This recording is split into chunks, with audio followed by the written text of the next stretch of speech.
The morning sun spilled through tall windows, painting streaks of gold across the polished floors of the Adeyemi estate. In the kitchen, the gentle hiss of boiling water filled the silence. A petite woman moved softly, almost like a shadow. Her name was Ada. Her uniform was crisp, but her hands trembled as she poured hot water over the tea leaves. "Ada," came a voice from across the room, low and precise. She flinched slightly before turning to face her employer. Chief Tunde Adeyemi, real estate mogul, philanthropist, and head of one of Lagos' wealthiest families, sat at the granite island, scrolling through morning reports on his tablet. He wore a white kaftan pressed to perfection and a wristwatch that cost more than most earned in a year. His salt and pepper hair was closely cropped, his dark eyes sharp even in morning light. "Your tea, sir," Ada murmured, setting the cup gently on the coaster. He gave a nod of thanks, not looking up. Ada turned to leave quickly, hoping the light wouldn't betray her again. But just as she passed the open archway, a sliver of sunlight brushed against her cheek. Tunde looked up, his brow furrowed. "Wait!" Ada froze. "Come back." She hesitated, then slowly turned to face him. The bruise was faint, but unmistakable. A dull, purplish mark peeking just below her left eye. There was a split at the corner of her mouth, carefully hidden with powder. "What happened?" he asked, voice low. I tripped," she replied quickly. "The back steps are slippery in the morning." Tunde studied her in silence. The lie clung to the air like humidity. "Come here, Ada." "I'm fine, sir." "Ada." She obeyed, inching forward like a child summoned to the principal's office. Tunde stood, walking around the counter. As she got closer, he saw the thin welt near her collarbone, just under the edge of her uniform. His expression darkened. "This wasn't from a fall," he said. Ada shook her head. "Please, sir, I don't want trouble." "You're in trouble already," he said, not unkindly. "Is it your husband?" She said nothing. That was answer enough. "You've been working here for what, 2 years now?" 2.5. "And never once have I seen you late, distracted, or anything less than professional." He paused. "You're part of this household, Ada. This," he gestured to her injuries, "isn't acceptable." She lowered her eyes. "I can't lose this job." He said if I disrespected him again, he'd... She didn't finish. Tunde clenched his jaw. He had built an empire out of steel, cement, and negotiation. But nothing twisted his stomach like the sight of someone too afraid to speak the truth. "You're not going back there," he said. "I have to. I have a daughter. She's 5. My mother watches her while I work. If I disappear..." Her voice broke. A tear slid down her bruised cheek. He offered her a clean napkin. "Let me help. You don't even know me. I don't have to. I see you." She didn't respond, but her grip on the counter tightened as if anchoring herself. Then a knock. Sharp, repetitive, hard. Bam, bam, bam. Ada flinched violently, nearly dropping the napkin. Her breath quickened. Tunde turned toward the sound. "That's him, isn't it?" Ada backed away, her voice barely a whisper.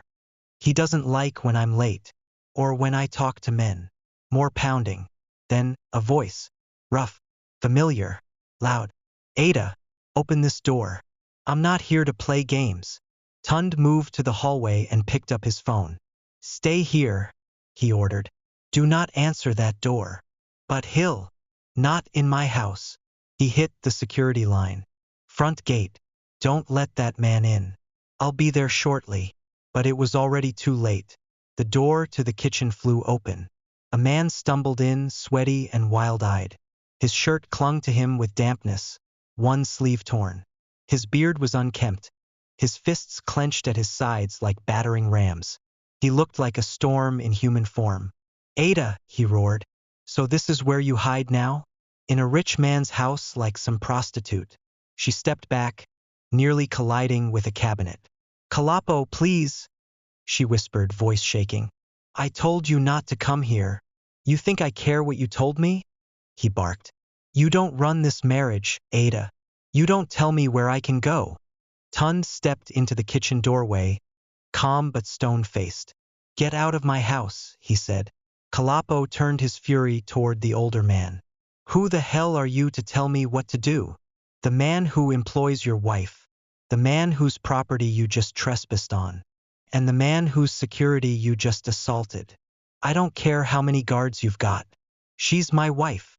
You lost the right to call her that when you raised your hand against her." Kalapo snarled, stepping toward Ada again. "You embarrassed me, woman, coming here every day like you've made it in life. Bringing shame on my head." Tunde's voice cut through the room like a knife. "Touch her. I dare you." Kalapo hesitated, his rage slamming into a wall of authority he hadn't expected. "She's mine," he spat. "You think you can take her from me?" "She's not a possession," Tunde replied coldly.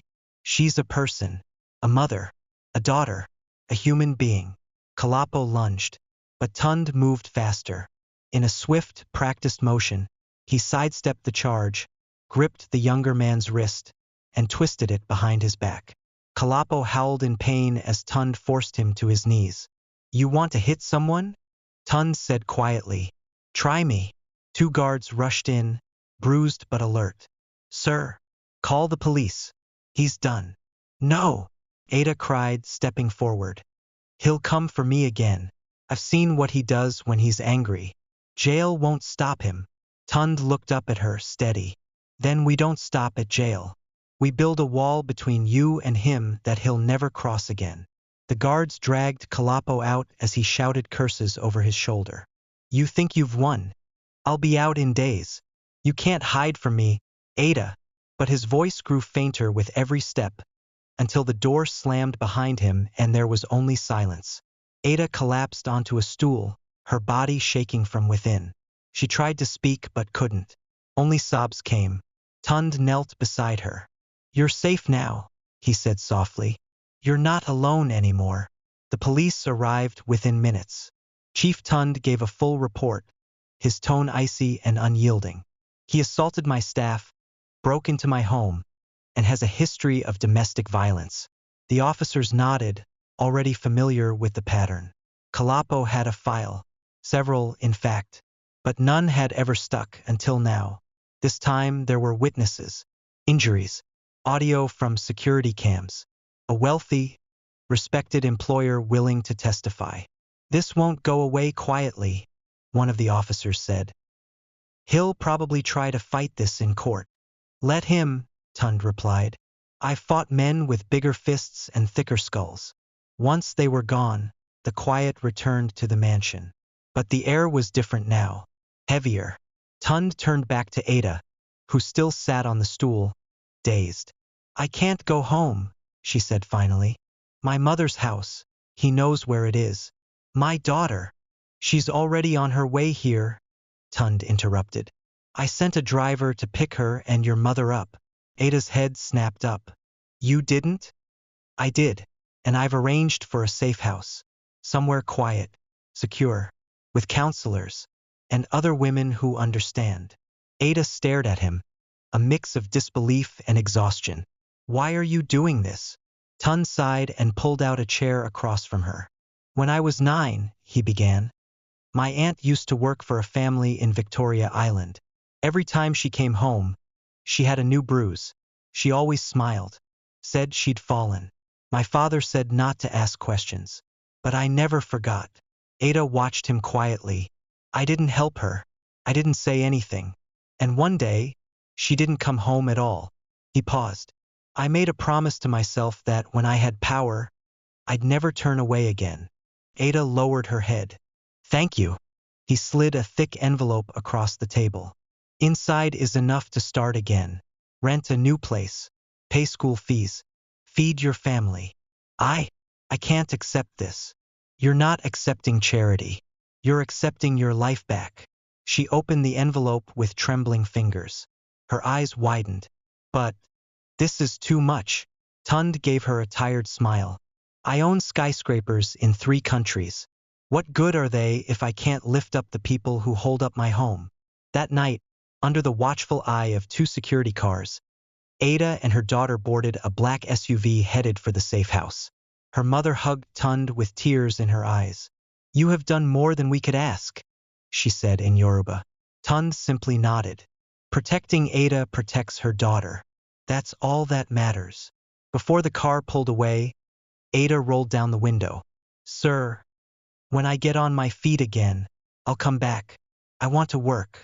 Tunde shook his head gently. "Only if you want to, and only if you're happy." Ada smiled for the first time in days. Not out of obligation, but from something real. Hope. As the car turned out of the estate and disappeared into the night, Tunde stood alone on the driveway, hands in his pockets, watching the quiet street. Not every battle needs a boardroom. Some need only a heart willing to act. Days turned to weeks. The bruises on Ada's skin began to fade, but the scars on her spirit took longer. At the women's center nestled deep in Lekki's outskirts, she found something she hadn't felt in years. Peace. Her daughter, Teni, laughed for the first time in months, running through the tall grass with other children. Ada had been afraid the little girl would ask questions about her father, but she didn't. She simply clung to her mother and whispered, "I like it here, Mama. You don't cry at night anymore." Tunde Adeyemi did not forget. With his lawyers, he pursued the case quietly but aggressively. Kalapo faced charges for trespassing, assault, and spousal abuse. He pleaded innocence, of course, claimed Ada was lying, claimed he was the victim, but the footage spoke. The security logs, the bruises, the trembling in Ada's voice as she gave her testimony. When the judge delivered the sentence, Ada didn't cheer. She only closed her eyes and breathed. Few days later, Tunde stood by the fountain, reviewing final notes when he heard footsteps behind him. He turned. Ada. Her posture was different now, straighter. Her eyes no longer darted, they observed. Her dress was simple, floral, elegant. And beside her, holding her hand, was little Teni in a yellow frock. "May I?" she asked. He smiled. "You're always welcome here." She nodded. "I don't want my old position. I've enrolled in a catering school. I want to start my own kitchen someday." "I believe you will," he said. "What do you need?" "Just one chance." He pulled out his phone. "You start next week. The new Adeyemi Foundation Cafe needs a launch chef." Her eyes widened. "You're serious?" "Always." One afternoon, Tunde sits at a corner table sipping tea. Ada walks up to serve him, now wearing her own branded apron. "Teni Table. You always liked chamomile," she says. He smiles. "And you always made it best." They sit in silence for a moment, the sun painting the sky orange. Then Ada speaks. "Thank you for seeing me when I had forgotten how to see myself. If you were moved by this story, share it with someone who needs to hear it, because sometimes the quietest truths are the ones that change everything." Let us know where you're watching from in the comments.